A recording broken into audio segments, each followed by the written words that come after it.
Thanks for staying with us on Consider This. Melissa and Sharad here with you tonight, and we're speaking to Dato' Sri Ganis, Vice President of the International Vocational Training Association, about TVET. So I just want to go back to a little bit to this, push by the government on STEM education in the K9 years. I just kind of want to know how that integrates with TVET. How would you integrate TVET with the push towards STEM? Okay, STEM, everyone knows the definition. STEM, is very much inclined to engineering and science and so on. You need to have this skill set. This is actually not directly related to TVET, but it's better to have those skills. The world out there requires these skill sets. Let it be artistic person or ethnographer and so on. So all these people require this because it is something the industry needs, right? So when you have the STEM knowledge, when you go into the skills pathway, you can able to enjoy the benefits of the industry revolution verticals. In the TVET segment, right, you have skills complementing for the requirements of different industry revolution for verticals, right?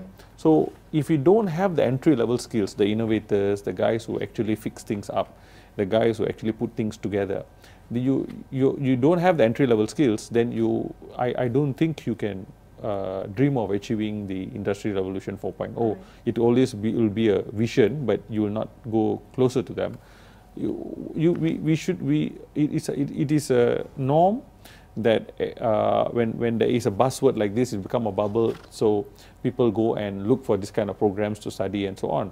But the gist of it is, this is just a grouping of verticals that what the world needs today, right? So we have to champion this in a way that we have to learn the skill set, and we have to be dynamic, and we have to articulate towards the futuristic jobs and so on.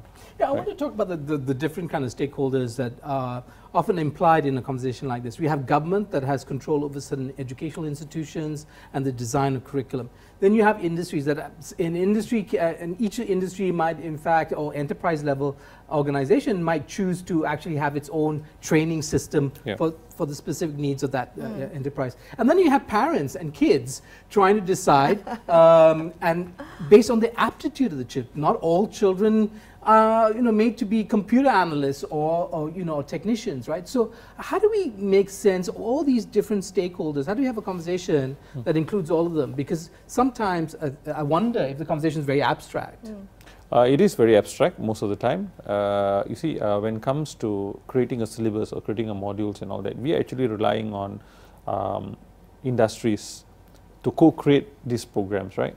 So if you have less participation from the industry, so the program that you actually develop will be from very much inclined to the academic side of it.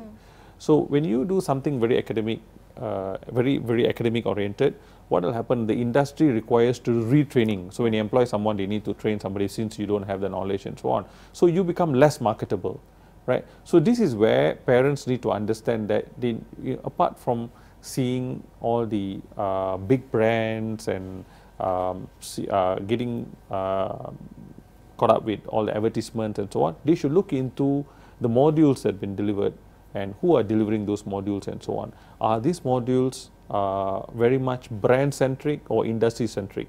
There's another call out there where people going into a very much brand-centric kind of skill set programs. Well, it has to do with perception. Yeah. Right? So if you become very brand-centric kind of person, what will happen to you is that you'll become a consumer of the technology. You will never be someone who innovate or someone who come out with a system that can complement different requirements. You become very much inclined to a certain brand. So we have to balance this up. We need the academic approach as well, but we need the syllabus to be co-created by the industry, so they don't have to spend a big budget. Even the government is spending a lot of money retraining graduates. You say, for instance, if they spend about 25,000 ringgit to complete a degree, or maybe 40,000 ringgit, the retraining process itself costing them another 20 to 25,000 ringgit. So it's cost government a lot of money, right? And the industry should also play a role in training them. You know, we have the levy that we pay to the Human Resource Development Fund should be utilized well, so that we have good number of these graduates with skill sets, so they can bring the nation forward towards more, apart from being consumers, we should be those who create things. Okay, you know, those so who rather create, than just being consumers of the technology. So you're saying that this is not happening, that industry is not collaborating with academia to, you know, create TVET-ready students? It's happening, but you see, again, there's a nitty-gritty of it need to be looked into. Like, for instance, if you're creating IT industry, modules for IT industry, right? Not necessarily you have to bring in the big brands. Yeah, we need to have the big brands as well. You need to understand the demographic needs of it as well. You know, for instance, if you are in an area where a business process outsourcing is the focus, right? You need to understand the employer's needs as well. Right. Not very much into brands, you know, it's very much into skill set that they require. And can we cater for borderless employment?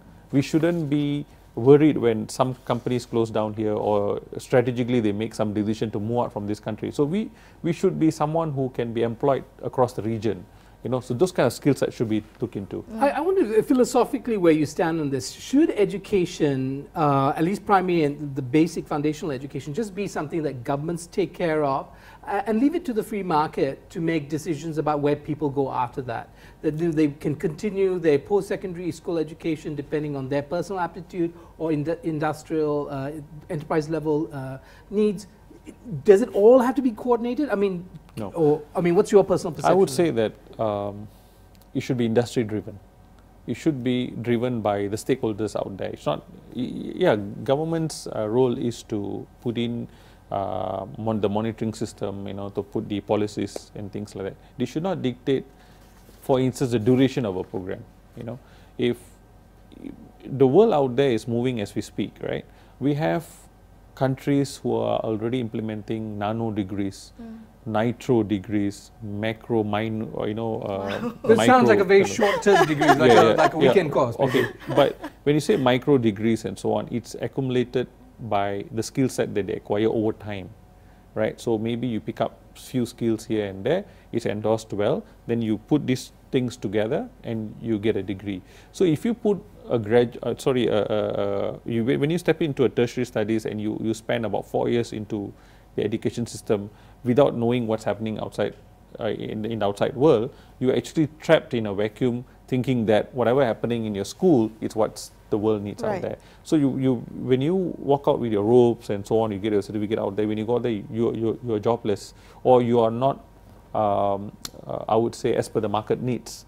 So when you're not as per the market needs, the market controls the demand, you see, right or not. So you're not able to flourish in the industry. So you're able to, you give up in the area that you want to perform, and you starting back from scratch. So you go into a different program. So time is asset for everybody. So when you do that, we're unable to compete globally because the global market is very competitive out there. They're very fast. It's very dynamic. Very dynamic. Say, for instance, our neighbor Singapore. You see, they don't have this buzzword called TVET at all, if you notice. They don't? The way they created their technical schools will be equally to a university. If you walk into an ITE, right, the ITE is well structured, you know, people are proud to be there and so on. That kind of environment should be here in Malaysia as well. So you need to change the mindset. It's from the top to down approach. You need to change the people mindset of how they look into vocational studies, etc. They should look into something prestigious. You know, if like 50, 60 years, if you look into the medical profession as a noble profession, then skills profession is also a noble profession. Right. You know, you're uplifting, you know, somebody's lives and so on, you know. So this is how you should, the perception part should come into the picture. Sure. Come back to the question earlier where, okay, what the government role and so on. I would say the government should play a role of creating the awareness, the rest will come. Okay, well, we're going to touch on that, but we've got to take a quick break. We'll be right back on Consider This. Don't go anywhere.